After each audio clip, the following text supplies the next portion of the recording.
시청자 여러분 안녕하십니까? 뉴스와이드 1부 시작합니다.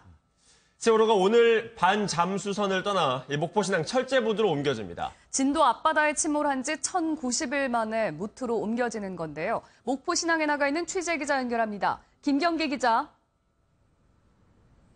네, 목포신항입니다. 네, 세월호 이송 작업이 막바지로 치닫고 있군요. 네, 안개 낀 날씨에도 조금 전 최종 테스트가 진행됐습니다. 어제 3차 테스트에서 이송 장비인 모듈 트랜스포터가 정상 작동되는 것으로 확인되면서 목포 신항에는 기대감이 커지고 있습니다. 600대의 모듈 트랜스포터가 투입된 3차 테스트에선 선체 가장자리까지 모두 들어올렸고 높이도 5cm에서 최대 10cm로 확인됐습니다. 이에 따라 오전 10시부터 준비 작업에 들어가 밀물대인 12시에서 오후 1시 사이에 본격적으로 세월호를 무트로 빼낼 예정입니다. 육상 이동에는 최대 6시간 정도가 걸릴 것으로 예상됩니다. 세월호는 반잠수선을 떠나 직선 거리로 30m 떨어진 거치 장소로 옮겨지는데요. 소조기가 지나 물살은 조금 빠르겠지만 반잠수선의 평형수를 조절하는 방식으로 부두와 높이를 맞출 계획입니다. 무트로 옮기는 작업이 성공하면 내일은 세월호를 거치대에 고정하는 작업이 진행됩니다. 세월호가 침몰했던 진도 해역의 수중 수색도 본격화되는데요. 해수부는 오늘부터 세월호가 간자있던 해저면에 설치한 유실 방지 펜스의 내부 수색에 들어갈 방침입니다. 지금까지 목포신항에서 MBN 뉴스 김경희입니다. 미국이 북한의 태도가 변하지 않는 한 대화는 없다는 점을 거듭 강조했습니다. 중국과의 협력이 어렵다는 최종 판단이 서면 독자적인 방도를 마련할 거라면서 경고했습니다. 이혁근 기자입니다. That's another responsibility we have, and that's called the country of North Korea. We have a big problem. 미국이 북핵 문제에 대해 단호한 입장을 밝혔습니다. 시진핑 중국 주석과 첫 정상회담을 마친 트럼프 미국 대통령이 압박 수위를 높인 겁니다. 렉스 틸러슨 미국 국무장관은 두 정상이 한반도 비핵화에 관한 서로의 약속을 재확인했다고 전했습니다. 그러면서 틸러슨 장관은 평화적 해결을 위해선 북한의 태도가 변해야 한다며 태도 변화가 없으면 대화나 협상은 없다고 강조했습니다. 틸러슨 장관은 또 중국과의 패키지 합의는 없었다며 중국과 협력이 어려우면 독자적인 방도를 마련할 것이라고 경고했습니다. 독자적 방도가 무엇인지 공개되지는 않았지만 북한에 대한 선제 공격이나 테러 지원국 재지정 등 모든 대책이 거론될 수 있습니다. 트럼프 정부가 다시 한번 북핵 문제에 대한 확고부동한 입장을 드러내면서 북한은 물론 중국까지도 외교적 부담을 갖게 됐습니다. MBN 뉴스 이혁근입니다. 미군이 화학무기를 사용한 시리아를 공습한 데 대해서 북한이 입장을 내놓았습니다. 미국의 군사행동이 북한을 염두에 둔 거라는 일부 분석들에 대해서 놀라지 않는다면서 애써 태연한 반응을 보였습니다. 이병주 기자입니다. 현지 시각으로 지난 6일 밤 미군은 시리아 정부군의 공군 기지를 공습했습니다. 시리아군이 화학무기를 사용한 데 대해 응징 차원에서 트럼프 미국 대통령이 공습을 허가한 겁니다. Tonight I ordered a targeted military strike on the airfield in Syria from where the chemical attack was launched. 공습 이후 미국의 군사행동이 핵과 미사일 개발에 몰두하는 김정은 정권도 염두에 둔 것이라는 분석이 잇따랐습니다. 이에 대해 북한은 놀라지 않는다는 반응을 내놨습니다. 북한 외무성 대변인은 조선중앙통신을 통해 일부에서 북한을 노린 경고성 행동이라고 떠들고 있는 데 대해 놀라지 않는다는 입장을 밝혔습니다. 또 미국의 공격은 주권 국가에 대한 침략 행위로서 용납될 수 없다고도 말했습니다. 그러면서 힘에는 오직 힘으로 맞서야 한다며 핵무기를 갖춘 것이 옳은 선택이었다고 주장했습니다. 핵 보유를 정당화하려는 의도입니다. 뿐만 아니라 북한은 미국이 핵무기가 없는 나라만 골라 괴롭히고 있다며 앞으로도 국방력을 강화해 나가겠다고 강조했습니다. MBN 뉴스 이병주입니다. 북한 헌법상 최고 주권기구이자 국회격인 최고인민회의가 이틀 앞으로 다가왔습니다. 오는 15일 김일성 생일 등을 앞두고 어떤 대외 메시지를 내놓을지가 초미의 관심입니다. 김수형 기자가 보도합니다. 우리나라 국가정보원격인 북한의 국가보위상. 김정은 집권 초기부터 실세였던 김원홍 전 국가보위상은 지난 2월 전격 해임된 것으로 확인됐습니다. 모레 열리는 북한 최고인민회의에서 김정은 위원장이 국가보위상 후임으로 누구를 선출할지 관심입니다.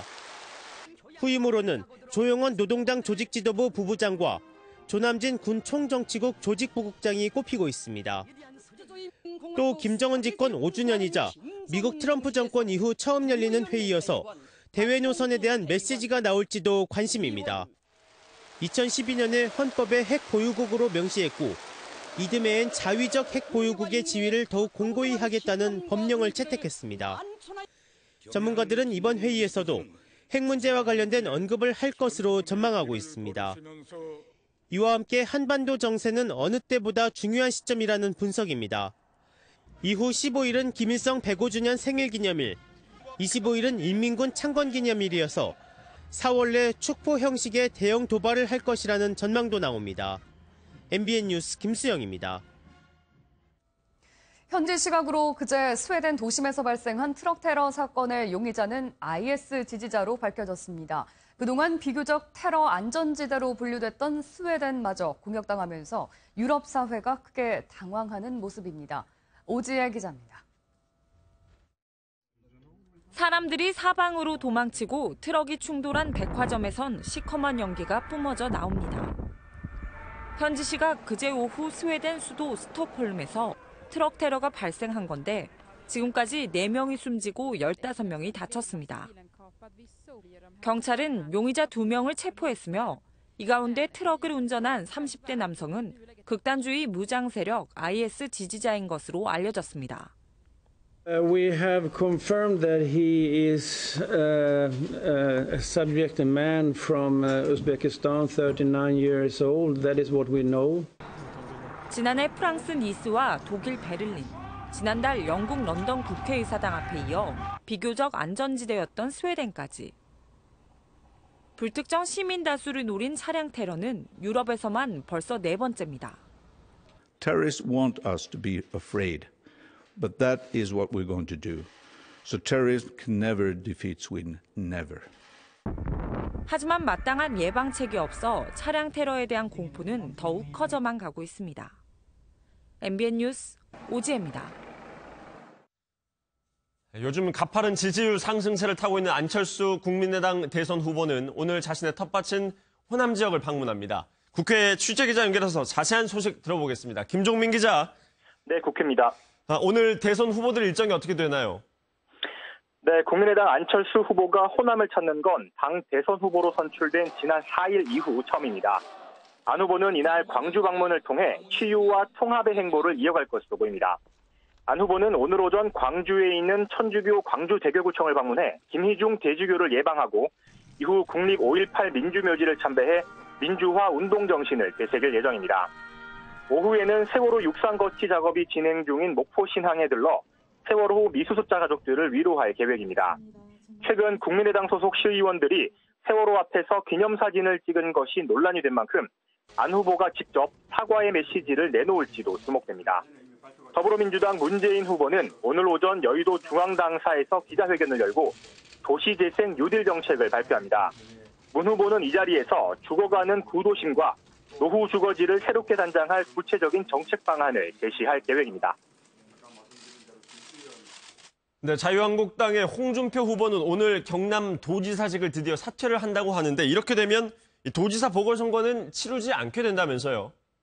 네, 그렇습니다. 그동안 꼼수 사퇴 논란을 불러온 자유한국당 홍준표 후보는 오늘 밤 늦게 경남지사직을 사퇴합니다. 경남 선관위에는 사퇴 사실을 내일 통보할 것으로 보여 경남도지사 보궐선거는 치르지 않게 될 것으로 예상됩니다. 홍 후보는 오늘 오전 여의도 순복음교회를 방문해 조용기 원로 목사와 한국기독교 청년합회 이영훈 회장을 만납니다. 홍 후보가 경남도지사직을 사퇴한 뒤 본격적인 선거운동에 들어가기에 앞서 종교계와 보수층을 겨냥한 행보로 풀이됩니다. 유승민 바른정당 후보는 오늘 오전 당사에서 교육 분야 정책을 발표합니다. 유 후보는 그동안 고교 서열화 문제를 지적하며 특목고와 자사고 폐지를 주장해온 만큼 고교 평준화 정책들이 주로 포함될 것으로 보입니다. 정의당 심상정 후보는 오늘 오후 서울올림픽공원에서 열리는 2017 대한민국 체육인 대회에 참석합니다. 지금까지 국회에서 MBN 뉴스 김종민입니다. 더불어민주당이 밝힌 선대위 구성에 대해서 문재인 캠프 측이 강하게 유감을 표했습니다. 당이 일방적으로 발표를 했다는 건데요. 벌써부터 당과 캠프 사이에 주도권 싸움이 벌어진 게 아니냐는 우려가 나오고 있습니다. 안보람 기자입니다. 선거대책위원회 구성에 대해 논의하던 중 자리를 박차고 나온 더불어민주당 김영주 최고위원. 난 화났어. 왜 못 때문에 선배님? 간략하게 구성 관련 좀 이따 얘기해. 김미서 선배가 이유예요? 그런 거. 이런 반발에도 추미애 대표는 자신의 주장을 굽히지 않았습니다. 종합사망본부 본부장에는 김민석. 문재인 후보 측과의 상의도 없었던 것으로 알려졌습니다. 문 후보 측은 캠프에서 상황실장을 했던 강기정 전 의원을 추천했지만 추 대표가 김민석 상황본부장 카드를 고소한 겁니다. 강 전 의원은 인선에서 아예 빠졌습니다. 선대위 명단에 포함된 다른 인사들도 불편한 속내를 내비쳤습니다. 안희정 캠프 박영선 의원, 이재명 캠프 이종걸 의원은 물론 이현재 전 경제부총리 역시 어떤 연락도 없이 명단에 포함됐습니다. 문 후보 측 임종석 비서실장은 선대위 발표 후폭풍을 감당하기 어렵다면서 유감이라고 밝혔습니다. 문 후보 역시 송영길 총괄본부장에게 추 대표와 조정하라고 지시했습니다. 충분히 소통되지 않은 부분들이 있었다면 그런 부분들은 앞으로 또 추가로 이렇게 조금씩 조정해 나가면 될 것이라고. 문 후보가 당 중심의 이른바 용광로 선대위를 꾸리겠다고 밝히면서 기존 캠프와 당 사이에 주도권 다툼이 시작됐다는 시각도 적지 않습니다. MBN 뉴스 안보라입니다. 지난 7일 군부대를 방문해서 안보를 강조했던 안철수 국민의당 대선 후보가 어제는 미세먼지 대책을 발표하면서 환경 이슈를 꺼내들었습니다.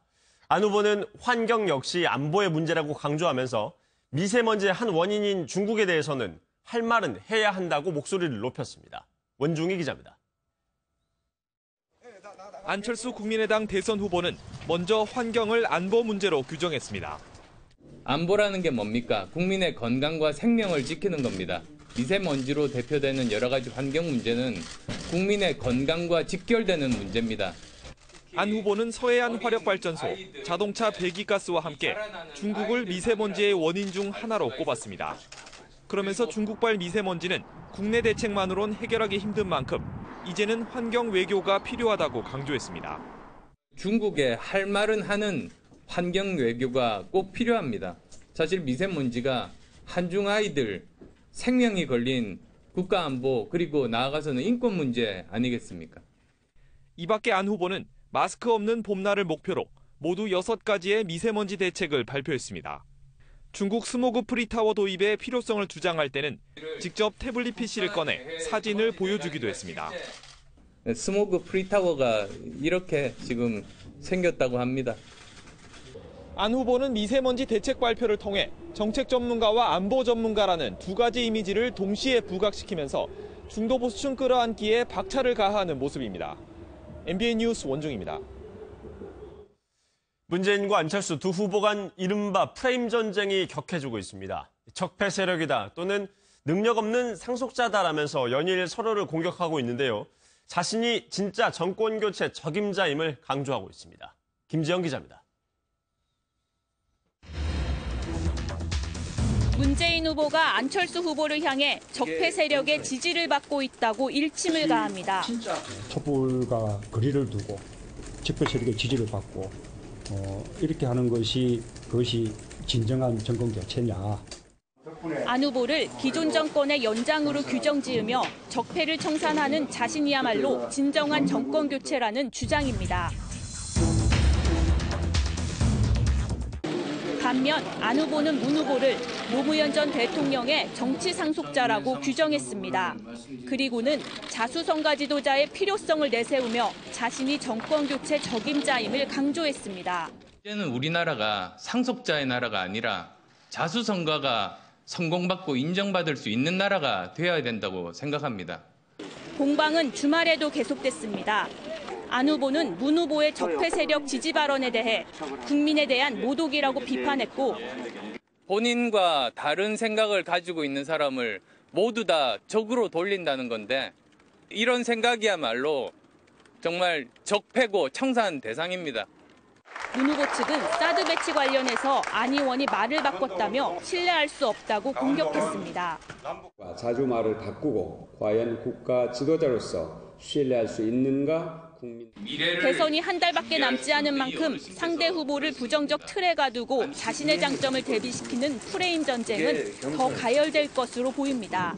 MBN 뉴스 김지영입니다. 보수 진영의 홍준표 자유한국당 후보와 유승민 바른정당 후보는 주말을 맞아서 각각 다른 행보를 보였습니다. 홍 후보는 중앙선거대책위원회를 발족하며 본격적인 대선 준비에 나섰고 유 후보는 보수의 심장인 TK를 찾아 보수 지지층 결집에 나섰습니다. 길기범 기자입니다. 자유한국당 중앙선거대책위원회를 발족하며 본격적인 대선 준비를 시작한 홍준표 자유한국당 후보. 아직 경남도지사직을 유지하고 있어 지지 호소 발언 등은 하지 못했습니다. 여러분과 함께 마음 놓고 이야기하도록 하겠습니다. 오늘은 여기서 거치는 것을 양해해 주십시오. 대신 함께 당내 경선을 치렀던 김진태 의원 등과 인지도가 높은 황우여 전 교육부 장관 등을 공동선대위원장에 선임하며 보수층 결집 의지를 드러냈습니다. 한편 유승민 바른정당 후보는 TK 민심 잡기에 몰두했습니다. 유 후보는 재보궐선거가 열리는 경북 상주, 군위, 의성, 청송 지역구를 찾아 이 지역의 상대편인 친박계 자유한국당 김재원 후보를 겨냥해 날선 발언도 쏟아냈습니다. 가슴 아픈 탄핵 사태를 가져온 것은 대통령 옆에서 아부만 하고 자기 자리만 챙기고 호가호위하면서 권력의 이속만 챙긴 그 사람들 때문입니다. 또 오후에는 대구를 찾아 시장을 돌며 TK 적자로 자리매김하겠다는 의지를 드러냈습니다. 대선이 이제 딱 한 달 남은 가운데 보수 진영 두 후보의 대결은 당의 존폐와도 직결된 만큼 승부는 더욱 치열해질 것으로 보입니다. MBN 뉴스 길기범입니다. 앞서 잠깐 말씀을 드렸지만 그동안 예비 후보 등록도 하지 않아서 선거운동을 할 수 없었던 홍준표 자유한국당 대선 후보가 오늘 경상남도 지사직을 내려놓습니다. 이는 이 지역 보궐선거를 하지 못하게 하기 위한 것인데 꼼수 사투라는 논란도 커지고 있습니다. 윤석정 기자가 보도합니다. 대선을 한 달 앞뒀지만 홍준표 후보는 선거운동을 하지 못합니다. 정치적 중립을 지켜야 하는 현직 단체장이기 때문입니다. 더 이야기하면 또 선관위에서 고발할 테니까 여기서 여치겠습니다. 감사합니다. 지난달 31일 자유한국당 대선 후보로 선출된 뒤 열흘 가까이를 이렇게 지냈습니다. 세금 낭비를 막기 위해서라는 겁니다. 지금 도지사 보궐선거를 하게 되면 줄사태 파동이 일어나고 경상남도에서 300억 이상 돈을 1년짜리 도지사 때문에 돈 내놔야 해요. 홍준표 후보는 이번 대선 공직자 사퇴 시한인 오늘 경남도지사직을 사퇴합니다. 일반적이라면 홍 후보 사퇴와 동시에 즉 선거 30일 전에 공석이 된 경남도지사도 보궐선거 대상이 되는데 홍준표 후보는 왜 선거를 안 치른다는 걸까? 공직선거법에서 규정한 보궐선거 실시 사유 때문입니다. 사퇴는 즉시 효력이 발생하지만 실시 사유는 관할 선관위가 지자체로부터 통지를 받은 날이 기준입니다. 즉 홍준표 후보가 오늘 밤늦게 사퇴하고 내일 새벽 경남 선관위에 사퇴 사실을 알리면 자신은 대선에 나갈 수 있지만 경남도지사 보궐선거는 열리지 않는 겁니다. 이에 대해 정치권에선 꼼수라는 비난이 나오고 있지만 홍준표 후보는 계획을 바꿀 생각이 없어 보입니다. MBN 뉴스 윤석정입니다. 친박 핵심 조원진 의원이 태극기 집회에서 돌연 자유한국당 탈당을 선언했습니다. 탈당한 뒤 조 의원은 지난 5일에 창당한 새누리당의 대선 후보로 출마한다고 합니다. 이동석 기자의 보도입니다. 어느 정당도 우리 여러분들의 마음을 담아내지 못했습니다. 저는 오늘부로 자유한국당을 탈당합니다. 친박 핵심 조원진 의원이 자유한국당을 탈당해 새누리당에 합류합니다. 새누리당은 자유한국당 이전 당명이었지만 이후 태극기 집회 주최 측이 이어받아 지난 5일 창단식까지 가졌습니다. 조 의원은 박근혜 전 대통령을 지키고 애국심을 통합하기 위해 탈당한다고 주장했습니다. 탄핵을 주도했던 세력과의 전쟁을 선포합니다. 대한민국의 정체성인 자유민주주의를 무시하고 민중민주주의로 가져가는 종북 좌파 세력과의 전쟁을 선포합니다. 친박계 의원들은 조 의원의 탈당 소식을 이해할 수 없다면서 추가 탈당은 없을 것으로 예상했습니다. 해봐 안 된다고 그랬는데 새누리당 클릭하려고 그런 건지 우리 후보가 안 뜨고 자꾸 그러니까 아이고 뭐 답답해요. 자유한국당을 탈당한 조원진 의원을 새누리당의 대선 후보로 추대키로 하며 보수 표심이 얼마나 이동할지 주목됩니다. MBN 뉴스 이동석입니다. 국민의당 소속 목포시 의원들이 세월호 앞에서 기념사진을 찍었다가 호되게 비판을 받았습니다. 박지원 대표가 부랴부랴 사과를 했지만 미수습자 가족들은 할 말을 잃었습니다. 이현재 기자가 보도합니다. 국민의당 박지원 대표를 비롯한 당 소속 의원들은 세월호가 거치된 목포신항을 찾았습니다. 현장에선 해양수산부의 세월호 브리핑이 진행됐지만 국민의당 일행 일부는 이 자리에 없었습니다. 이들은 브리핑을 듣는 대신 작업 현장 곳곳을 다니며 기념사진을 찍었습니다. 사진에는 목포시 의원들도 포함돼 있습니다. 세월호의 육상 운반에 잇따라 실패하면서 목포신항의 분위기가 극도로 침체된 상황. 상황 파악이 안 되는 의원들의 행태에 미수습자 가족들은 할 말을 잃었습니다. 해양수산부 영어로 정하는 그 사진 촬영을 하는 행위가 일단 금지가 되어 있고요. 이거를 위반했을 때는 300만 원 이하의 과태료 처분을 하도록 되어 있고요. 비난 여론이 쇄도하자 국민의당 박지원 대표는 SNS를 통해 사려 깊지 못한 일에 대해 사과하겠다고 밝혔습니다. 더불어민주당은 기가 막힐 노릇이라며 국민의당을 비판했고 안철수 후보의 사죄와 당 차원의 엄정한 징계를 요구했습니다. MBN 뉴스 이현재입니다. 세계의 회담으로 불리던 트럼프 대통령과 시진핑 주석의 첫 정상회담이 어제 끝났습니다. 말잔치는 있었지만 공동 기자회견도 공동 성명도 없었던 맥빠진 회담이 돼버렸습니다. 신재우 기자입니다. 트럼프 대통령 취임 후 갖는 첫 미중 정상회담은 시종일관 화기애애한 분위기로 진행됐습니다. I think we have made tremendous progress in our relationship with China. 업무 회담이 끝나고 두 정상은 리조트 잔디밭을 걸으며 담소를 나누기도 했습니다. 하지만 기대했던 공동 기자회견이나 합의문 발표는 없었습니다.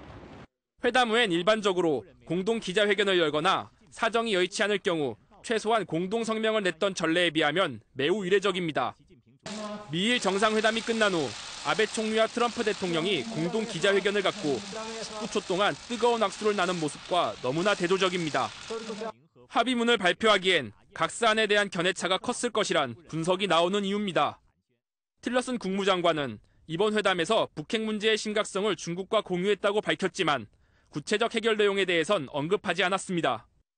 중국의 협력이 없을 경우 독자 행동 가능성도 시사했지만 회담 전 트럼프 대통령이 밝힌 입장과 다르지 않습니다. 핵심 사안에 대한 합의가 없는 맥빠진 회담이 된 가운데 트럼프 대통령은 시 주석의 답방 요청을 수락한 것으로 알려졌습니다. MBN 뉴스 신재우입니다. 우리의 관심은 미중 정상회담에서 사드 논의가 이루어졌는지에 쏠려 있었는데요. 회담 뒤 황교안 대통령 권한대행과 전화통화를 한 트럼프 미국 대통령은 자신이 사드에 대한 미국의 입장을 전달했다고 강조했습니다. 황재영 기자입니다. 전화통화는 미중 정상회담이 끝나고 4시간쯤 뒤인 우리 시각 어제 아침 7시 20분에 이루어졌습니다. 약 20분 동안의 통화에서 트럼프 대통령은 중국 측에 설명한 내용을 밝혔습니다. 트럼프 대통령은 사드 배치에 대한 미국의 입장을 전달했다고 말했습니다. 시진핑 중국 주석의 한미 동맹의 중요성을 설명하며 꺼낸 말로 보입니다. 이에 황교안 권한대행은 미중 정상회담이 한미동맹의 굳건함을 재확인하는 뜻깊은 계기가 된 것으로 본다고 답했습니다. 다만 사드에 대한 시 주석의 대답은 알려지지 않았는데 중국 측은 사드 반대 입장을 고수했을 것으로 예상됩니다. 多说了，中方反对美国在韩国部署萨德的立场是坚定的、明确的，也是一贯的，没有任何改变。 사드 논의가 회담 주요 성과로 소개되지 않은 이유도 이견이 좁혀지지 않았기 때문으로 보입니다. 정부 관계자는 통상 문제 등 현안이 많았을 트럼프 대통령이 시 주석에게 직접 사드 문제를 언급했다는 점은 긍정적이라고 밝혔습니다. 미중 정상회담의 구체적인 내용은 오는 10일 방한하는 우다웨이 중국 외교부 한반도 특별대표와 16일 방한하는 마이크 펜스 미국 부통령을 통해 더 자세히 전해질 전망입니다. MBN 뉴스 황전입니다. 박근혜 전 대통령의 3차 방문 조사가 8시간 반 만에 끝났습니다. 롯데면세점 특혜 의혹을 집중 추궁했지만 박 전 대통령은 혐의를 여전히 부인한 것으로 전해졌습니다. 노태현 기자입니다. 어제 검찰이 이틀 만에 서울구치소를 다시 찾았습니다. 오전 9시쯤부터 시작한 3차 방문 조사는 오후 5시 반까지 진행됐습니다. 이전에 2차례 방문 조사와 마찬가지로 한웅재 부장검사가 조사를 담당했고 박 전 대통령 측에서는 유영하 변호사가 입회했습니다. 검찰은 박 전 대통령의 13개 혐의 가운데 핵심이 되는 뇌물죄를 규명하기 위해 총력을 다한 것으로 전해졌습니다. 특히 어제 새벽까지 조사한 신동빈 롯데그룹 회장의 면세점 특혜 의혹을 집중 조사했습니다. 롯데의 추가 면세점 선정에 어떻게든 부정청탁이 있었다고 검찰은 의심하고 있습니다. 하지만 박 전 대통령은 지난 조사 때처럼 혐의를 부인하는 기존 입장을 이어간 것으로 알려졌습니다. 한편 어제 구치소 앞에서는 지지 세력 수십 명이 박 전 대통령의 석방을 요구하기도 했습니다. 앞으로 검찰은 박 전 대통령을 이틀 간격으로 2-3번가량 조사한 뒤 오는 17일 이전에 재판에 넘길 예정입니다. MBN 뉴스 노태현입니다.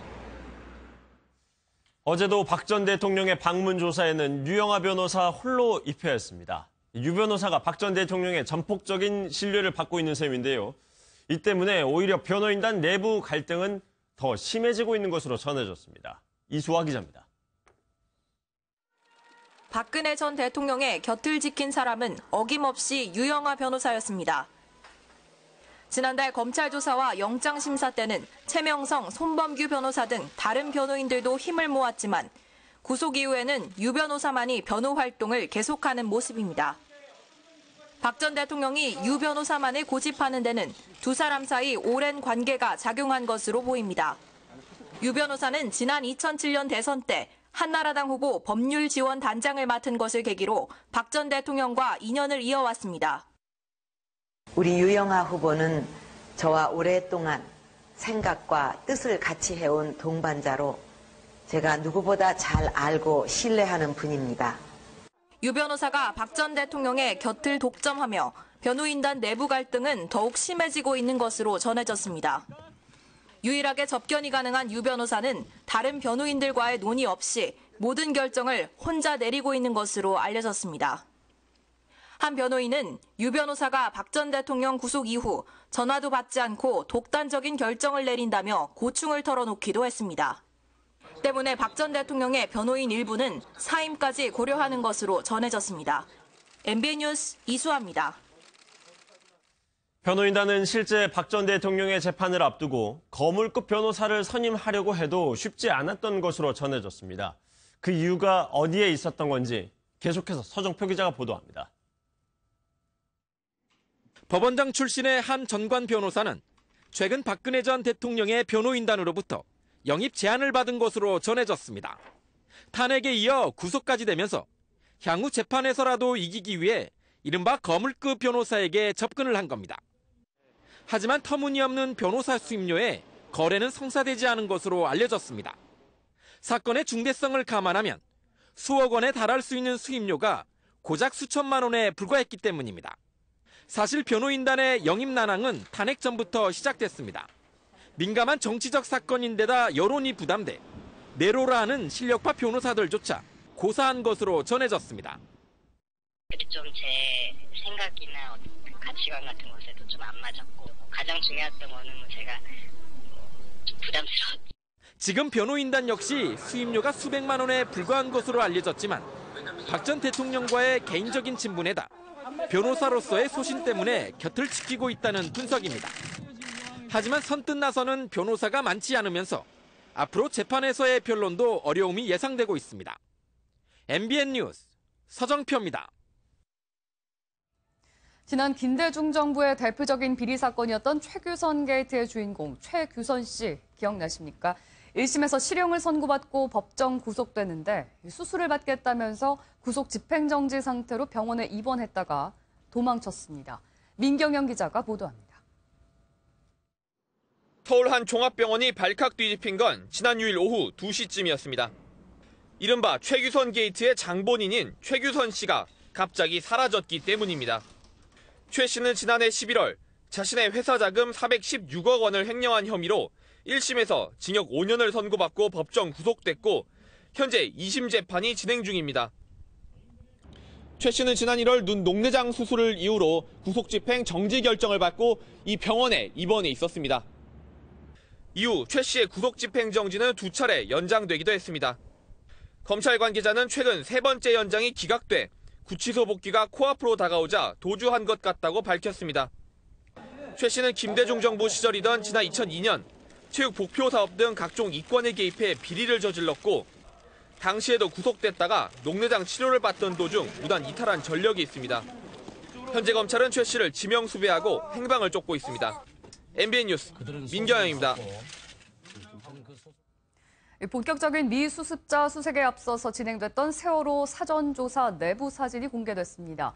인양 후 처음으로 공개된 세월호 내부는 말 그대로 처참한 모습이었습니다. 박통일 기자입니다. 헤드캠이 달린 안전모를 쓴 코리아 셀비지 직원 4명이 몸을 숙여 선체 내부로 들어갑니다. 향후 진행될 선체 수색에 앞서 진입로를 확보하기 위해서입니다. 조사팀은 한 번에 3m씩 모두 26m를 진입했고 조사는 1시간가량 진행됐습니다. 인양 후 처음으로 공개되는 세월호 내부 모습입니다.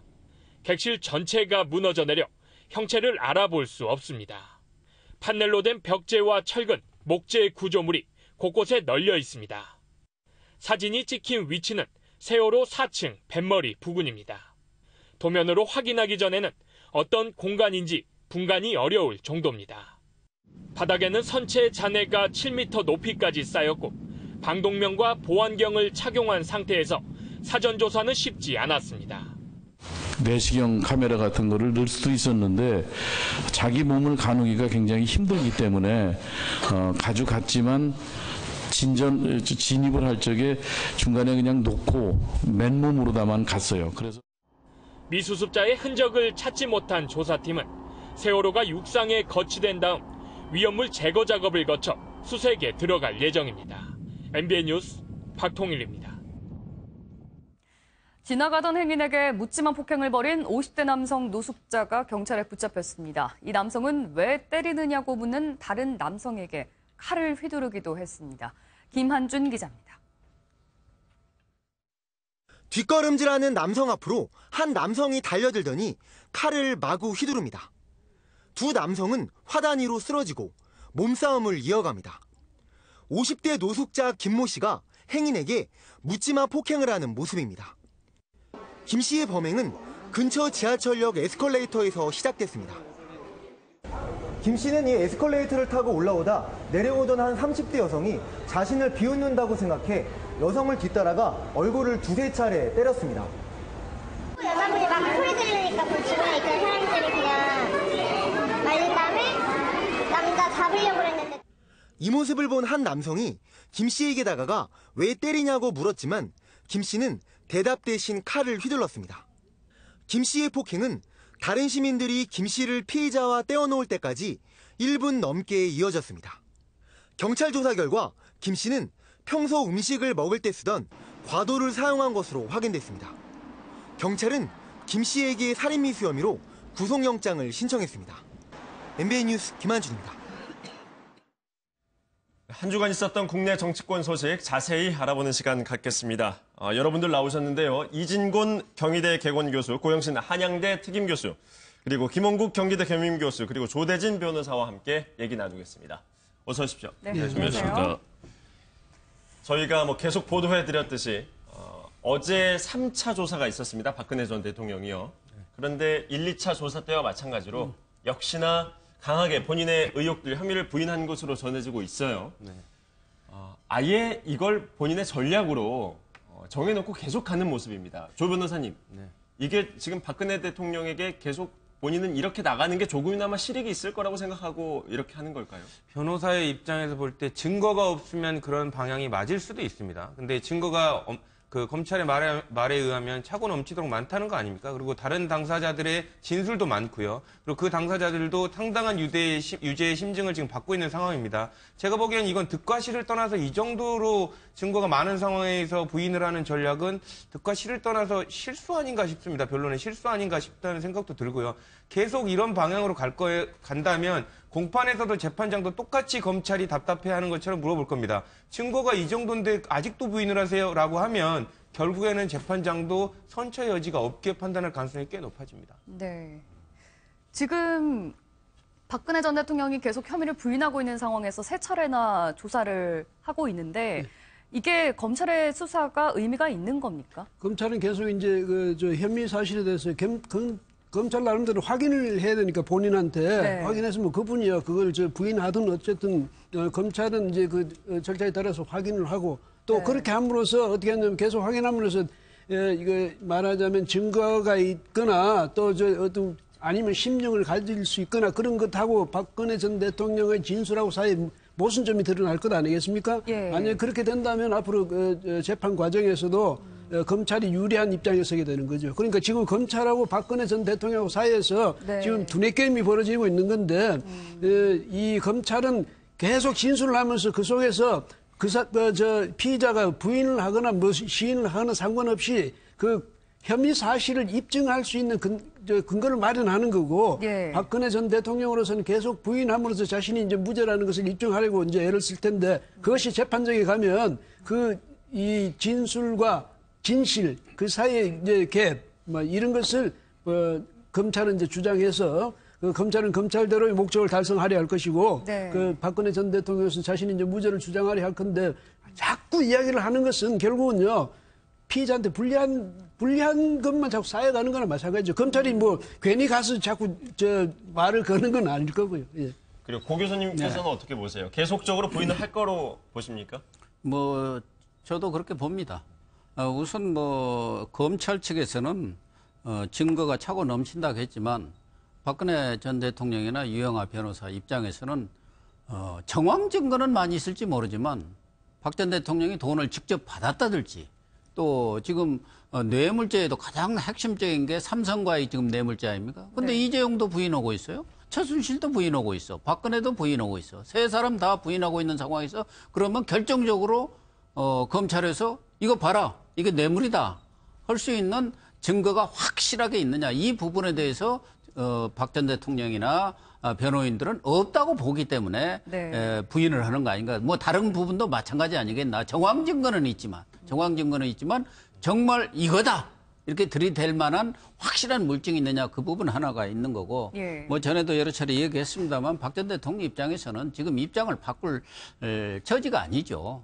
본인을 지지하고 있는 친박이라든가 지지층은 말할 것도 없으려니와 여기에서 박 전 대통령이 입장을 바꾼다 한다면은 그동안 부인했던 자기의 어떤 그 자존심이라든가 또 대통령으로서의 가졌던 그런 어떤 권위랄까 이런 것들이 일거에 무너지는 그런 결과를 가져오기 때문에 어차피 현실의 법정에서는 중형을 받을 수밖에 없는 것이고 그러나 본인으로서는 정치적 법정 그것도 역사의 법정에서는 박근혜 전 대통령 본인 스스로는 무죄를 끝까지 주장을 했고 그것을 어떻게든 재판 과정에서 입증하려고 노력하지 않겠느냐. 그렇지 않을 경우 박 전 대통령 입장에서는 존재 스스로를 부인하는 그런 결과를 가져오기 때문에 저는 박 전 대통령의 입장을 바꾸기는 어려울 거라고 보고 또 하나는 설사 중형이든 10년이든 20년이든 뭘 받든 이건 어차피 정치적으로 다음 정권에서 풀 수밖에 없는 거 아닙니까? 30년 받았다고 30년 다 살 건 아니지 않습니까? 어차피 그때 가서 일정 절차가 거치고 나면은 특사라는 그런 문제가 제기될 수밖에 없기 때문에 대통령으로서 입장은 견제할 수밖에 없어요. 네, 그동안 보셨지만 박 전 대통령의 리더십 스타일이나 성격을 보면 제왕적 자존심이다라고 할 정도로 국정에 4년 동안 어떤 일이 있어도 사과하거나 또는 상대와 타협하지 않는 스타일입니다. 마지막까지 정면 승부를 하는 그 박 전 대통령의 그동안 스타일을 기억하실 겁니다. 예. 이번 사안도 마찬가지입니다. 개인적으로 어떤 금품을 얻거나 사익을 취하지 않았다. 그리고 그것을 추구하지 않았다는 본인의 확신이 있기 때문에 이 사안에 대해서는 물러설 수가 없는 거죠. 마지막 지지자들에 대한 정치적인 고려까지도 다 해야 되는 것이니까요. 네. 첫 번째는 그런 게 있고요. 두 번째는 법적으로도 이익이 될 게 없다. 지금까지 계속해서 부인해 왔는데 이것을 여기서 지금 일부를 인정한다고 해서 그러면 전체 그동안 주장했던 것, 이 법적인 얼개가 다 깨집니다. 그런 속에서 더군다나 가장 중형인 정말 뇌물죄 관련해서 받아들여질 경우에는 특가법상 그런 혐의를 봤을 때는 무기징역까지 가능한 중형인데요. 네. 집행유예도 안 되거든요. 그러면 이 부분에서는 법적으로 이 부분은 계속 밀고 나가야 되는 측면이 있고요. 마지막으로는 변호인단 문제를 들을 수 있습니다. 여러 변호인이 있지만 지금 다른 변호사는 전혀 만나지 않고 유영하 변호사, 다시 말해서 그동안 모든 것을 부인하는 전략을 폈던 유영하 변호사만 만나고 있습니다. 네. 그렇기 때문에 변론 전략이라든가 법적인 이의 그리고 그동안 개인적으로 살아왔던 부분들 이런 부분에 있어서 본인이 바꿀 경우 전혀 실익이 없다. 예. 그런 측면에서 바꿀 가능성이 없고요. 앞으로 본인이 뭐 중형을 살고 그렇더라도 본인은 감내하겠다는 아마 지금 예. 정치적인 결심을 한 것 같습니다. 지금 여기 계신 네 분께서 공히 박근혜 전 대통령이 지금 혐의를 부인하고 있는 이 태도를 바꾸지 않을 것이다라고 말씀을 해주셨는데요. 왜 우리 학교 때 배운 뭐 교과서 속에 나오는 얘기긴 하지만 이런 사건이 있을 때면 항상 회자되는 이론이 있지 않습니까? 죄수의 딜레마라는 이야기가 있어요. 두 피의자가 모두 다 혐의를 부인하면 본인 당사자들에게는 최선의 결과가 나온다. 형량을 가장 적게 받고. 근데 믿지 못해가지고 누군가 한 명이 부인을 하게 되면 본인들 입장에서는 형량에 있어서 최악의 결과를 받는다는 이론이지 않습니까? 그런데 지금 이대로 가게 되면 최순실도 부인하고 있고 박 전 대통령도 부인을 하고 있어서 당사자들에게는 뭐 최선의 결과가 나오는 그런 게 될 수도 있는 겁니까? 저는 박 전 대통령은 일관되게 부인 전략을 쓸 수가 있는데 지금 박 전 대통령은 최순실에 대한 태도가 좀 바뀌고 있지 않습니까? 전에는 최순실은 시인녀에 불과하다. 내 이 소소한 생활 이런 거 도와주는 그런 사람에 불과하다고 했는데 어쨌든 이번에는 최순실한테 속았다는 거, 이용당했다는 얘기를 하는 것은 그동안 국정농단 자체를 부인했어요. 국정농단이 없었다. 그건 통치행위고 나는 순수하게 나라를 위해서 한 일이다 했는데 최순실한테 이용당했다는 것은 최순실의 국정농단에 부분적이나마 있었다는 사실을 인정하는 것 하나오고 지금 최순실한테 자기의 책임을 지금 떠넘기는 상황이란 말이에요. 그런데 최순실의 입장에서는 그동안 뭐 일관되게 박근혜 전 대통령을 옹호하는 네. 그런 입장을 취했지만 이제는 갈수록 박근혜 전 대통령도 끈이 떨어졌어요, 이제는. 전에는 뭐 탄핵을 받기 전에는 혹시 기각이 돼가지고 나중에 특사도 받을 수 있는 여러 가지 또 구속이 안 되면 또 밖에서 어떤 조력을 받을 수 있는데 그럴 가능성이 없어졌을 경우 최순실로서는 다 자기가 박근혜 전 대통령의 죄까지 덮어 써가지고 또 박근혜 대통령이 자기한테 이 죄를 다 떠넘기는 그런 상황에 대해서 과연 속으로 그래도 제가 40년 모셨으니까 끝까지 충성을 하겠습니다. 본인 네. 얘기대로 충실히로 남겠다고 이렇게 갈 건지 아니면 이거 잘못하면 내가 이거 평생 감옥에 있을 가능성도 있구나 할 경우는 최순실의 입이야말로 판도라 상자 아닙니까? 예. 박근혜 전 대통령에 대해서 모르는 게 뭐가 있겠습니까? 그렇다 한다면 적극적인 방어 전략에 재판에 가서 방어 전략에 나서서 이건 이거 아닙니다. 지금도 네. 사실은 최순실 씨가 박 전 대통령 그런 모든 행위에 대해서 혐의에 대해서 독박을 쓰는 소위 말해서 속된 말로 독박을 써서 내가 했습니다. 박 전 대통령 전혀 모릅니다. 이렇게 하지는 않고 있는 그런 상황이기 때문에 네. 경우에 따라서는 최순실 씨는 입장을 좀 바꿀 가능성도 있다. 저는 그렇게 봅니다. 최순실은 입장을 바꿀 수도 있다. 이런 말씀이셨어요. 조 변호사님 어떻게 보세요? 아까 말씀 주신 대로 이제 죄수의 딜레마가, 나만 부인하다가 나만 다 뒤집어 쓰는 거 아닌가 이런 두려움이 때문에 지금 생기는 거 아닙니까? 근데 지금까지는 팀플레이가 잘 맞아왔습니다. 둘 다 부인을 하고 증거가 없으면 이게 뭐 둘 다 이익이 되는 구조가 될 텐데 지금까지는 잘 맞았지만 저는 이번 사건에서는 죄수의 딜레마 그대로 적용되지는 않을 것으로 보입니다. 왜냐하면 지금 증거가 너무 많기 때문에 자백 말고도 관련된 유죄를 유추할 수 있는 부분이 많거든요. 그리고 두 번째로는 관련해서 자백을 해버리면 어쨌든 뇌물죄가 특경법상 뇌물죄가 형량이 되게 높기 때문에 별로 그렇게 중형이 예상되는 상황입니다. 그렇기 때문에 자백을 안 하고 오히려 버티는 방향으로 가지 않을까 싶습니다. 네. 그런데 제가 볼 때는요, 이게 수인의 딜레마가 이제 성립이 되려면 그 다음에 지금 뭐 기업 있지 않습니까? 삼성이라든지 이게 없고 단지 두 사람만의 문제라면 거기서 만약에 아까 저 앵커 말씀하신 대로 완전히 두 사람이 다 부인하면 다른 증거도 없이 그래버리면 할 수 없이 검찰이 이제 놔줄 수밖에 없잖아요. 예. 그렇지만은 지금 이제 사실은 이 사람들이 생각할 때는 박근혜 전 대통령이라든지 또 최순실 씨 생각할 때는 그 변호인들이 생각할 때는 지금 물증은 없을 것이다. 네. 지금 검찰은 여전히 심증만 가지고 특히 경제 공동체 이런 문제에 대해서는 그런 점에서는 부인하는 건 좋은데 구체적으로 최순실은 구체적인 여러 가지 이제 과오가 있잖아요. 예. 범법 행위가 있는데 문제는 뭐냐면 이거 대통령하고 이제 연관된 것인가 아닌가 이게 이제 중요한 문제인데 그 점에 대해서는 둘이가 부인한다면 끝까지 부인하고 우리는 둘이 관계없다면 이야기가 되지만은 그러나 구체적인 사안에 대해서는 만약에 둘이가 이 양측의 경제적 공동체라든지 한 지갑을 찬다든지 뭐 이런 것을 검찰이 입증하지 못하면 적어도 박근혜 전 대통령이 거기서 벗어날 수가 있죠. 그런데 지금은 만약에 최순실이가 그 점을 분명히 해줘가지고 대통령하고 나하고 그 점은 상관없고 내 문제는 이렇게 별도로 떼가지고 자기가 변호하면 상관없는데 저렇게 막무가내로 부인해버리면 결국 박근혜 전 대통령하고 한 지갑이는 이 사실 자체를 부인할 수 있는 근거조차도 없어져 버리는 거지. 그런 점에서 볼 때는 양측이 지금 같이 무슨 공조해서 한다고 보기는 어렵고, 그 다음에 또 기업이라는 또 다른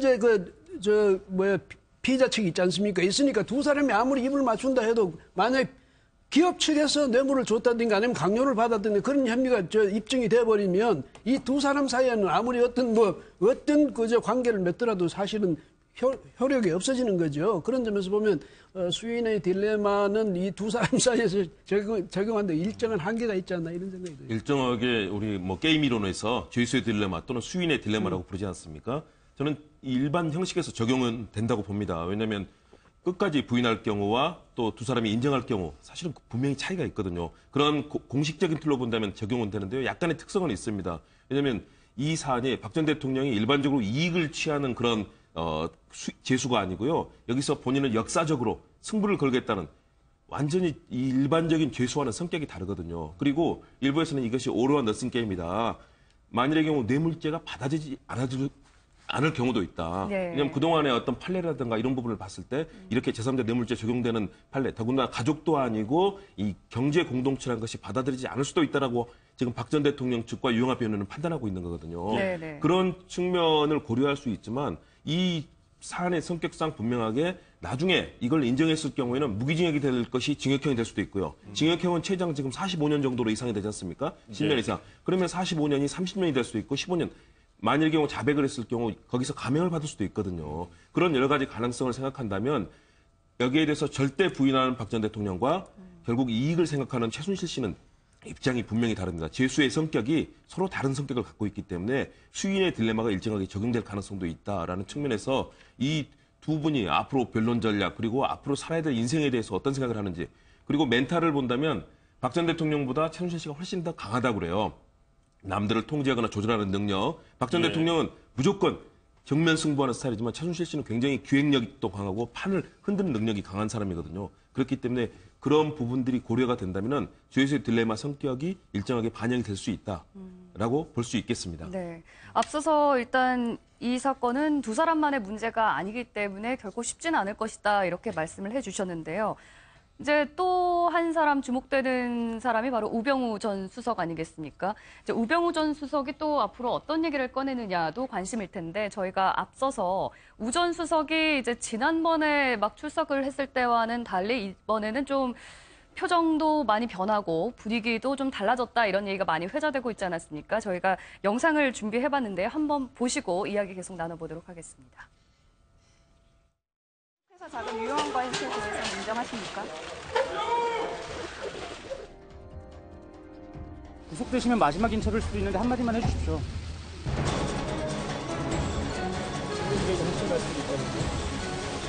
대통령 관련해서 사고로 발전 없고 참담한 그런 진전이 들어가 있습니다.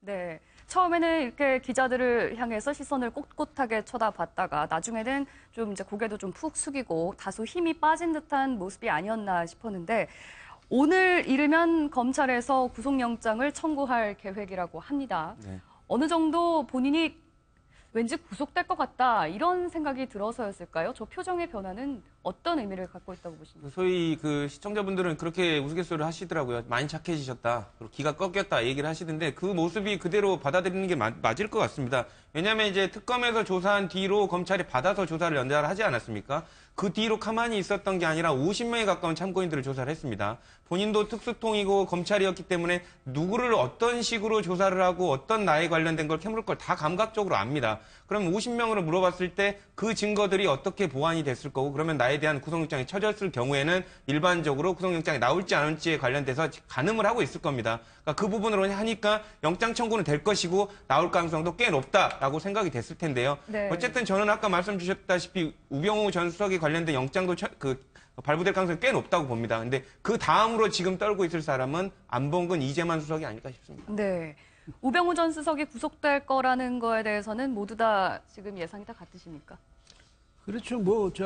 아마 왜냐하면 전번에 특검에서 그렇지 않습니까? 다시 이제 청구하면 네. 100% 발부될 것이다. 예, 박영수 특검이 그런 말을 했었죠. 근데요, 지금 사실은 저 특검이라든지 그 전에 특수본 또 에서 그 했던 사람 치고 지금 핵심 그 관련자 치고 구속 안 된 사람 누가 있습니까? 물론 문고리 3인방 중에 2사람이 지금 그렇게 돼 있지만은 사실 우병우 전 수석의 경우는 이 논란의 아주 핵심에 있었던 사람이거든요. 예. 그런데 직접적으로 이를테면 박근혜 전 대통령이 직접적으로 이제 쓰고 있는 그런 여러 가지 혐의들에 대해서 직접적인 관련이 있든 없든 그 과정에서 민정비서관으로서 또 민정수석으로서 아주 깊숙이 이제 관련이 돼 있으라고 우리는 유추할 수밖에 없지 않습니까? 그런데 저분이 만약에 저 사람이 구속이 안 됐다, 또다시 기각이 됐다 이렇게 됐을 경우에 국민들의 아마 여론에서도 검찰이 굉장히 곤혹한 입장에 처할 것 아니겠습니까? 네. 그런 점에서도 검찰은 아마 저 사람의 구속을 이게 좀 말이 표현이 이상하지만 성사시키기 위해서 최선을 다했을 것이고 네. 그 점에서 보면 적어도 구속영장을 청구하는 데까지는 분명히 할 것이다. 네. 다만 이제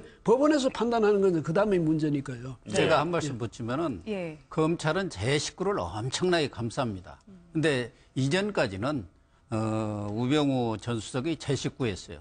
이제는 제 식구 감싸기를 했는데 이제는 나무 식구입니다. 나무 식구 밀어내기, 내치기를 해야 할 형편이 지금 검찰이 처한 상황이에요. 예. 그렇지 않습니까? 네.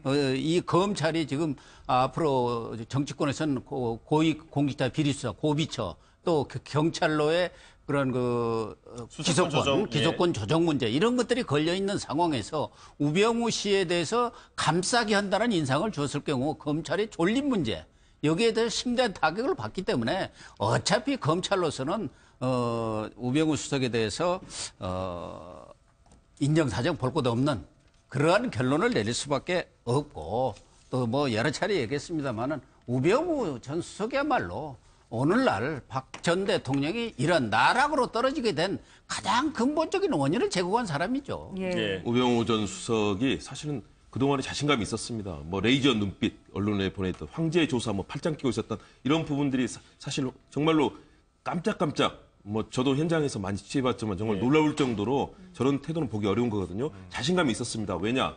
모든 증거들이 거의 다 인멸이 됐고 본인도 법적인 측면에서 충분히 준비가 됐었습니다. 가족회사 정강 가서 압수수색 갔는데 텅 비어 있었죠. 그다음에 휴대폰 조사했는데 이미 바꿔서 아무것도 없는 다시 말해서 철저하게 준비돼 있고 법적으로 걸리지 않을 수 있는 부분들을 본인이 철저히 준비했는데 네. 그러나 검찰이 계속 수사를 강화하면서 달라졌습니다. 왜냐하면 관련돼서 압력을 넣었던 본인은 그것이 압력이 아니라 업무라고 생각했었는데 막상 문체부의 뭐 관료라든가 또는 공정거래위원회 관료 압력을 넣어서 외교부 관료까지 다 부당하게 면직시키고 하는 그런 압력을 넣었던 직권남용과 직무유기 그리고 본인의 개인적인 비리까지 검찰의 조사가 굉장히 강도 높게 진행이 됐습니다. 그래서 착해진 것이 아니라 이런 상황에 대해서 참담해진 이제는 구속을 예감할 수밖에 없는 상황이 있고요.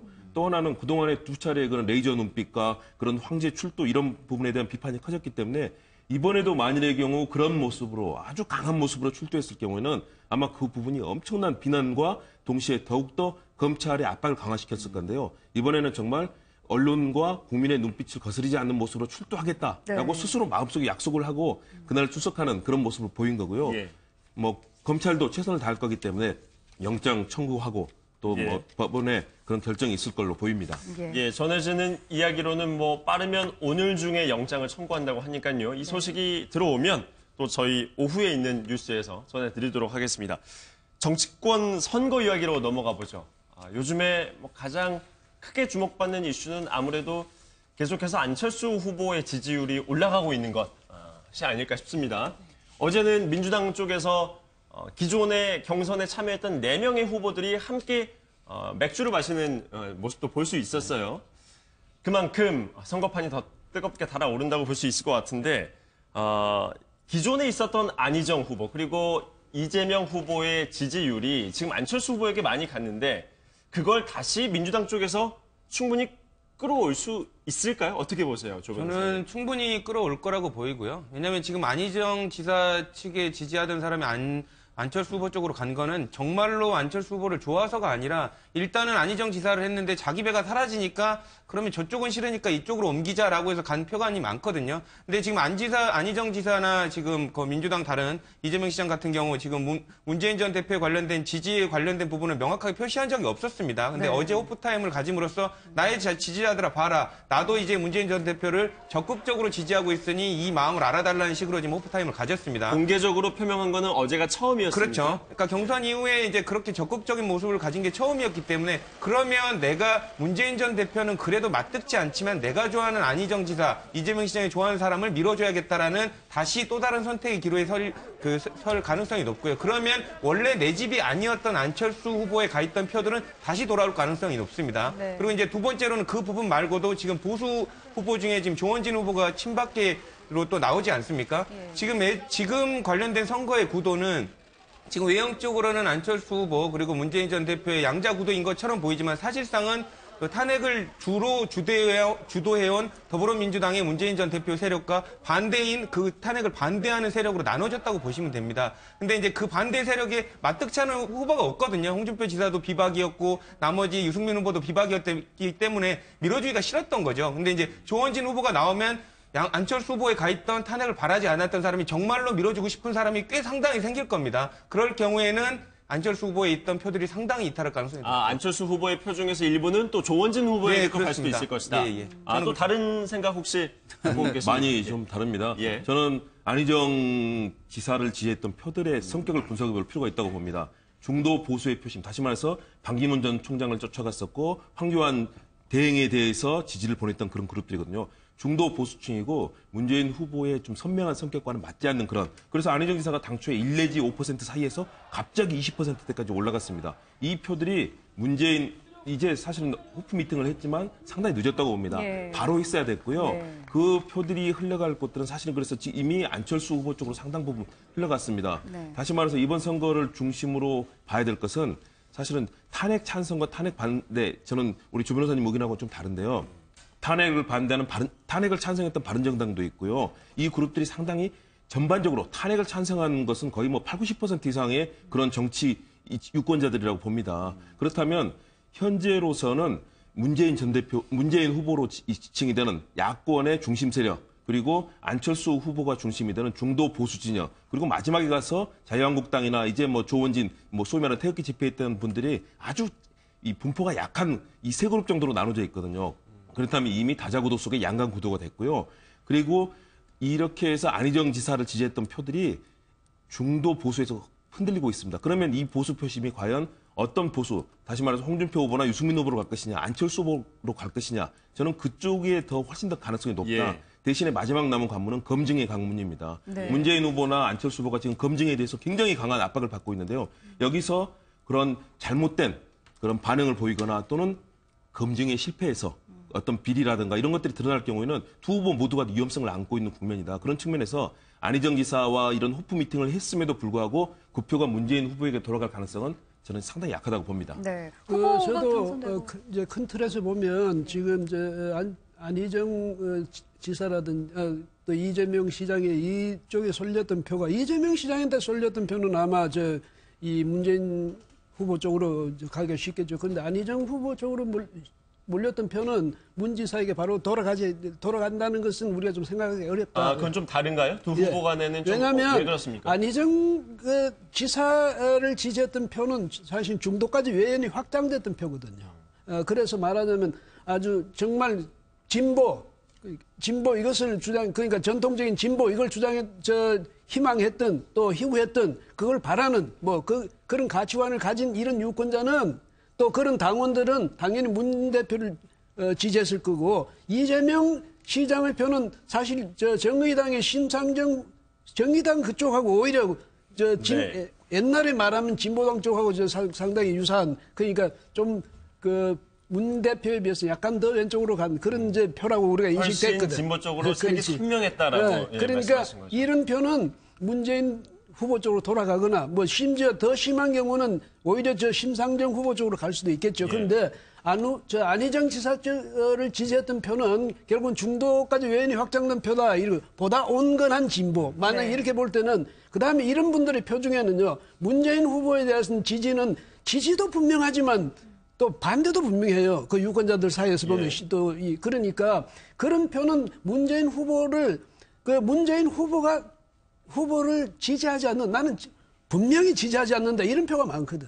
그 반문재인 표가 많단 말이지 한마디로 하자면 그런 표는 문재인 후보 쪽으로 가기보다는 오히려 보다 온건한 진보 쪽인 그다음에 안희정 후보와 그 궤를 좀 같이 하는 그 교집합이 범위가 넓은 그런 안철수 후보 쪽을 더 지지할 가능성이 있고 아까 조 변호사는 조원진 후보 쪽으로 갈 수 있죠. 만약에 후보가 된다면 하지만 그건 성격이 워낙 다르니까 그렇죠. 태극기 집회를 중심으로 한 그렇게 해서 성립된 새누리당에 그러니까 그쪽에는 오른쪽 중에도 또 한참 더 오른쪽으로 만약에 나갔다고 볼 때 이쪽 근데 중도 혹은 온건 진보 쪽에 있던 표가 온건 보수 쪽까지 건너뛰어서 완전히 한쪽에 치우친 그런 새누리당의 후보 쪽으로 가기는 어렵지 않느냐 그렇게 볼 때 아마 안 후보 쪽으로 안희정 후보 쪽에서 안철수 후보 쪽으로 온 표는 다시 문재인 쪽으로 돌아가기는 어려울 것이다. 그도 한 말씀 중요한 문제니까 추가를 하면 선거라는 것은 큰 국면이 중요하거든요. 그러니까 첫째는 추세입니다. 추세. 그런데 지금 안철수 후보 쪽에서 지금 이런 수직 상승한 것은 거의 일주일 정도 이 안팎입니다. 경선 끝나고. 그래서 이 추세가 쉽게 꺾이지 않습니다. 그동안 쭉 제가 여러 선거 대선이든 총선 취재해 보면은 상당 기간 추세가 올라가다가 어떤 조정을 받는데 이번 대선은 짧아가지고요. 한 달뿐이 안 됩니다. 그러니까 이 추세가 계속 갈 거라고 일단 예상을 해볼 수가 예단을 할 수는 없지만 예상을 해볼 수가 있는 거고 그렇다고 한다면은 저는 15, 16일 등록 전에 거의 추월하는 상황까지 오지 않겠냐 하나가 있는 것이고 또 하나는 이제 이 프레임이거든요. 다른 프레임도 여러 개 있지만 아까 조대진 변호사 얘기한 대로 촛불에 대한 촛불 정국은 박근혜 대통령이 구속이 안 됐다면 모르지만 구속된 것으로 해서 끝난 겁니다. 그러니까 비리와 적폐청산의 그러한 프레임은 끝나고 이제부터 국민들은 앞으로 우리나라를 누가 통합시켜 나갈 건가? 이 갈라진 나라를 어떤 분이 맞는 게 더 통합을 시키고 또 미래 비전에 있어서 일자리, 경제 이런 부분에서 누가 더 역량이 있느냐? 이 부분을 가지고 볼 수밖에 없는 거고 그런 것들이 이제 앞으로 TV 토론이라든가 이런 과정 속에서 나타나라고 보는데 그런 면에서는 좀 안철수 후보가 약간 우세한 것 아닌가 이렇게 볼 수가 있고 또 하나는 아까 그 조원진 후보 오히려 이 조원진 의원의 탈당은 홍준표 지사 같은 는 아주 악재입니다. 그렇지 않아도 지지율이 뭐 유승민, 홍준표 지사의 지지율이 낮은데 조원진 의원이 나가서 예를 들면 새누리당 지금 뭐 가칭 새누리당으로 후보가 나온다면 그 작은 부스프를 또 나눠먹는 겁니다. 예. 거기서 무슨 중도라든가 진보 쪽에서 올 수가 없어요. 외연 확정이 안 되지 않습니까? 예. 그렇기 때문에 홍이나 유승민, 홍준표 두 분의 지지율이 또 떨어지면은 그 사람들은 설 자리가 거의 없어지는 거예요. 네. 그런 측면에서 본다면은 앞으로 정말 선거판이 요동을 치겠지만 여러 면에서는 문안 네. 두 분의 각축 양강 구도로 간다 이렇게 보는 것이 뭐 타당할 것 같습니다. 제가 한마디만 보탤게요. 그게 이제 무슨 얘기냐면 지금 이야기가 나온 건 문재인 후보 측의 표는 굉장히 단단하다. 그 충성도가 높다. 그렇지만은 안철수 후보 쪽에는 사실은 그 지지 기반은 굉장히 약하다. 그 당초의 지지 기반은 약하다. 그래서 갑자기 변화했기 때문에 이것이 앞으로도 변화할 가능성도 많다. 이렇게 이야기하는데요. 이런 점도 생각해 봐야 됩니다. 뭐냐면 그동안에 이 탄핵 정국을 거치면서 어떻게 문재인 후보에 대해서 우리가 지지한다는 말은 당당하게 했거든요. 당당하게. 그렇지만 그 위에 후보들에 대한 지지한다는 말은 뭐 샤이 보수니 무슨 쉐인 보수를 하고 있지 않습니까? 그럼 안철수 후보에 대한 지지도 마찬가지로 안철수 후보를 지지했던 사람들은 말을 겉으로 드러내놓고 못했잖아요. 이것이 이제 분위기가 바뀌면 사실은 안철수 후보도 그 정도의 지지 기반은 깔고 있었다. 네. 이렇게 보는 게 오히려 옳지요. 그러니까 충성도 면에서 문재인 후보 쪽만 충성도가 강하고 안철수 후보를 지지하는 사람 충성도가 약했다. 이렇게 보는 게 아니라 어떤 여론조사 결과는 뭐 오히려 충성도에서 안철수 후보를 지지하는 쪽이 더 충성도가 더 높다. 이런 결과도 나오는 게 있는 걸 제가 봤는데 바로 그런 식이니까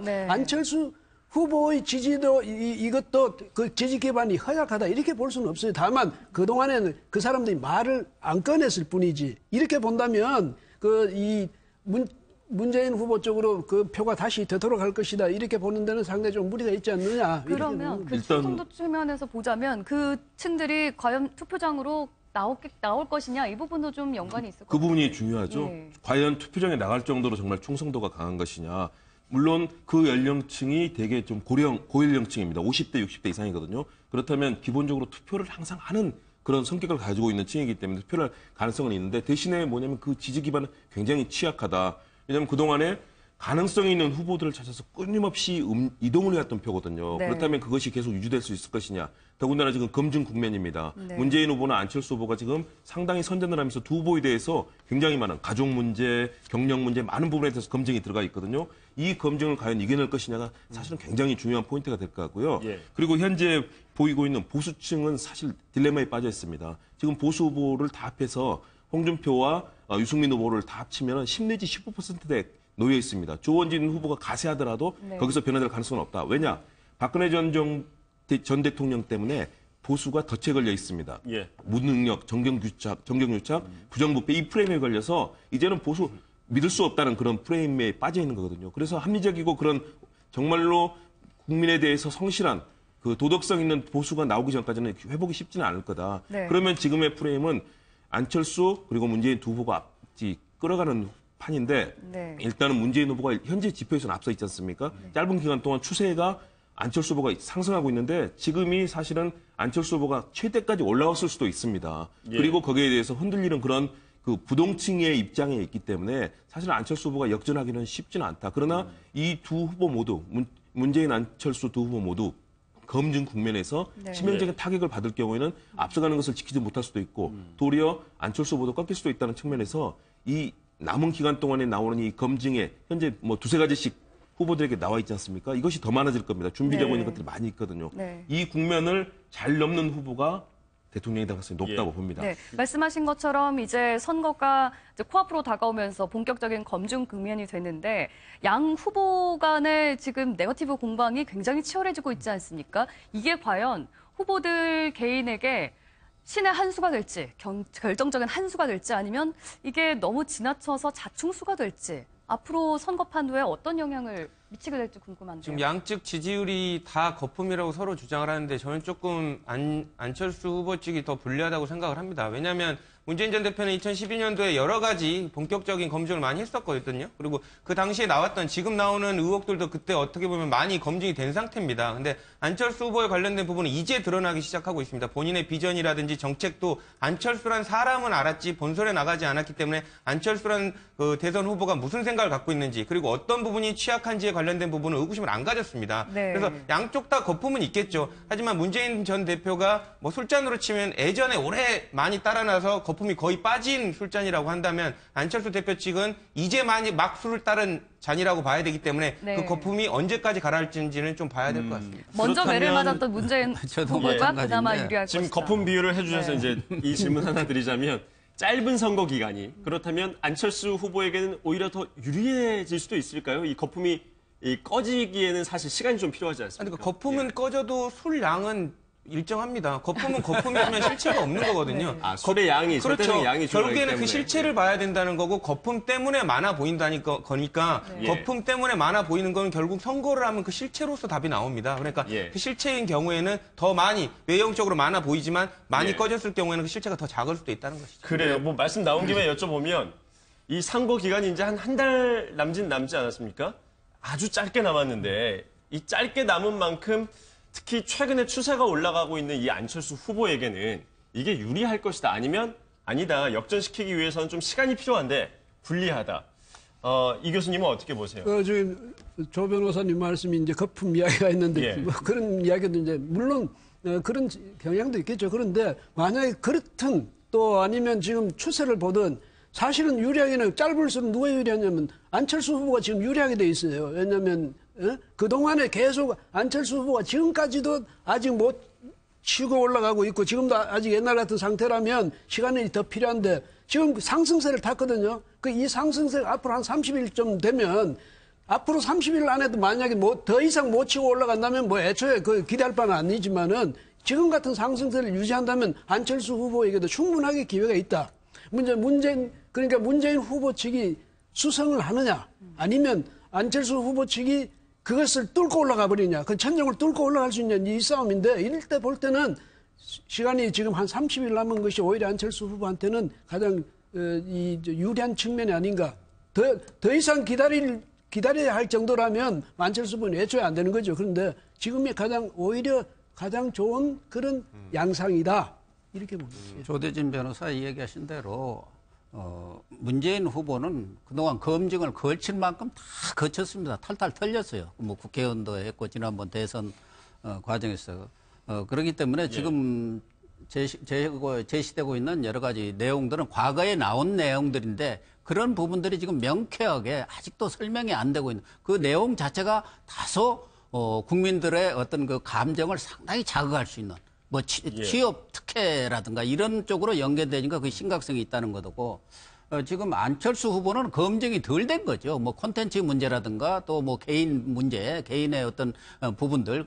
그런데 지금 더불어민주당에서 제시하고 있는 여러 가지 그 검증 요소들을 보면은 사소한 좀 주변적인 문제에서 결정적인 하자가 나올 만한 그런 어떤 내용이 있을 것인가 이런 부분에서 저는 조금 의구심을 갖는 거고 또 하나 가장 핵심적으로 알아야 할 게 이 호남표입니다. 예. 특히 문재인 측의 대표 후보 측에서 관심을 갖고 경각심을 가져야 할 부분이 지금 호남표가 반반으로 나눠져 있습니다. 문재인, 안철수 후보가 거의 비슷해요. 그런데 이 추세가 그대로 갈 것인가? 네. 지금 그런 추세를 그대로 가는 것을 전제로 해서 지금 거의 오차 범위 내에 있는데 지난 4.13 총선 때도 똑같았습니다. 초기에는 훨씬 문재인 대표 쪽이 문재인 그 민주당 쪽이 앞섰어요. 국민의당은 무슨 거기서 몇 석이나 그냥 절반도 못 얻을까 했는데 압승을 했습니다. 네. 그러나 국민의당 측의 고위 인사도 그러더라고요. 지금 이게 우리나라한테는 아주 최선이다.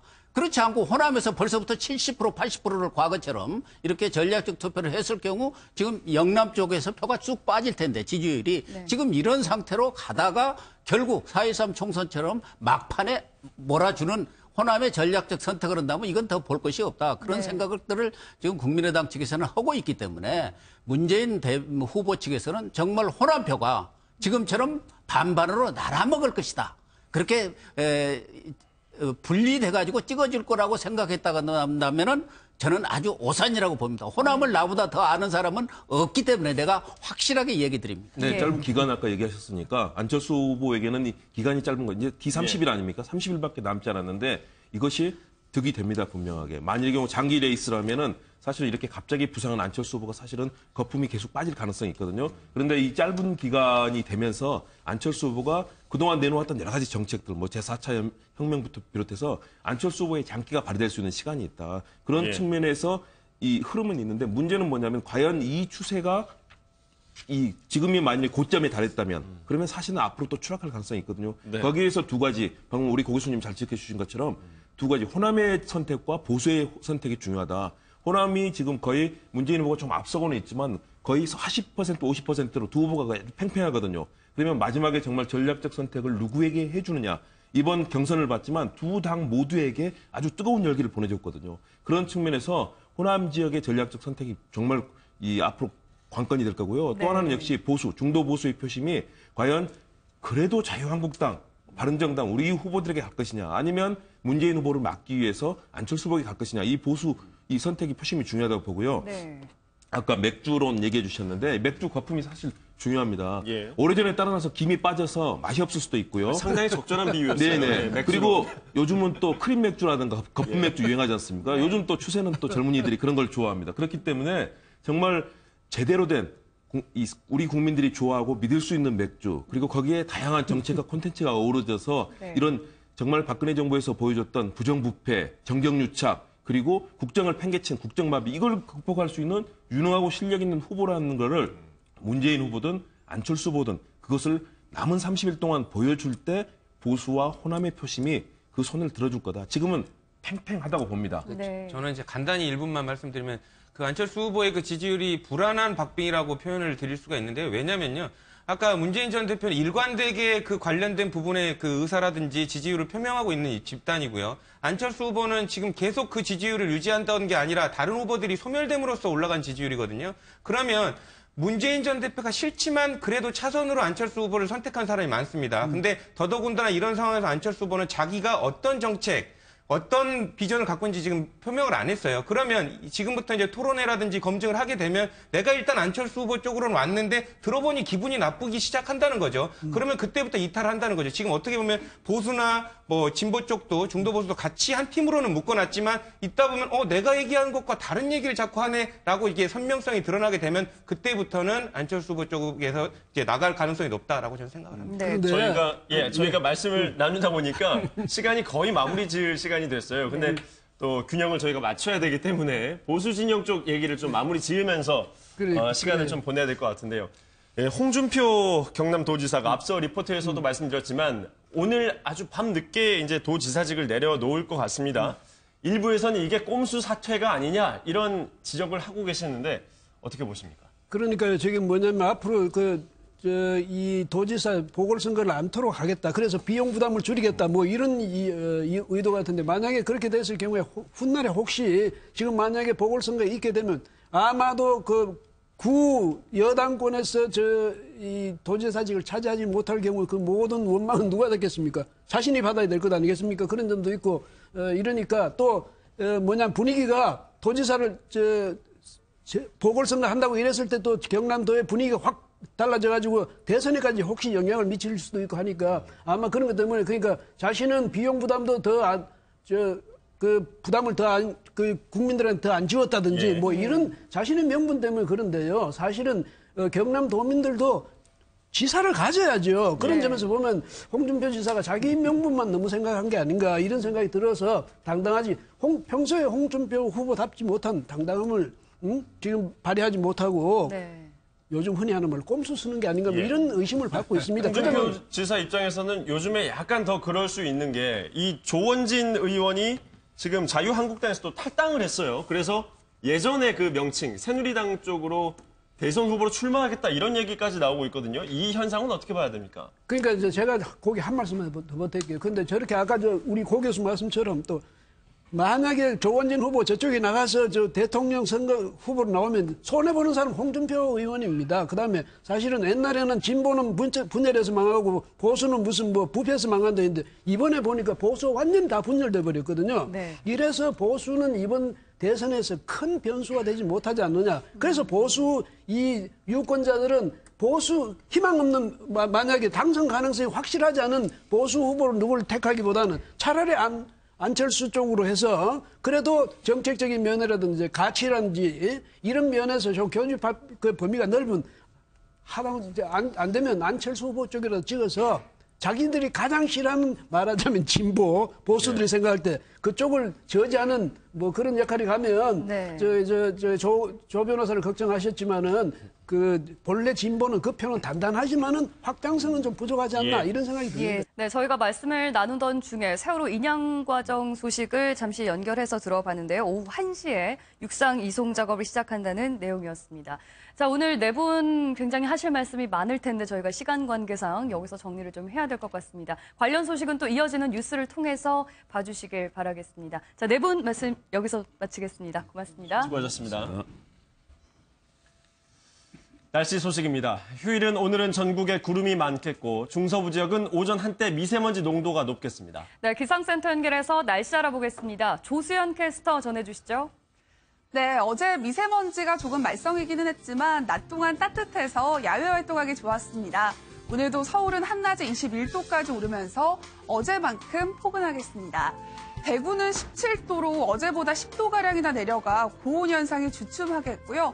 동풍의 영향을 받는 강릉은 15도 선에 머물며 선선하겠습니다. 대기가 정체되면서 오전까지 중서부 지역과 전북을 중심으로 공기가 탁하겠습니다. 오후에는 대기 확산이 원활해지면서 점차 해소될 것으로 보입니다. 현재 전국이 대체로 흐리고 곳곳에 엷은 안개가 남아있습니다.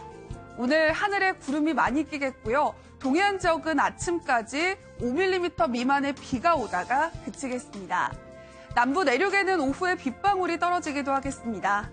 오늘 낮 최고 기온은 서울이 21도, 청주가 20도, 전주 22도, 부산 17도가 예상됩니다. 내일 밤 남해안에서 비가 시작돼 모레는 남부지방으로 확대되겠고요. 금요일에는 전국에 비가 내리겠습니다. 날씨였습니다. 뉴스와이드 1부 마치겠습니다. 시청해주신 여러분 고맙습니다.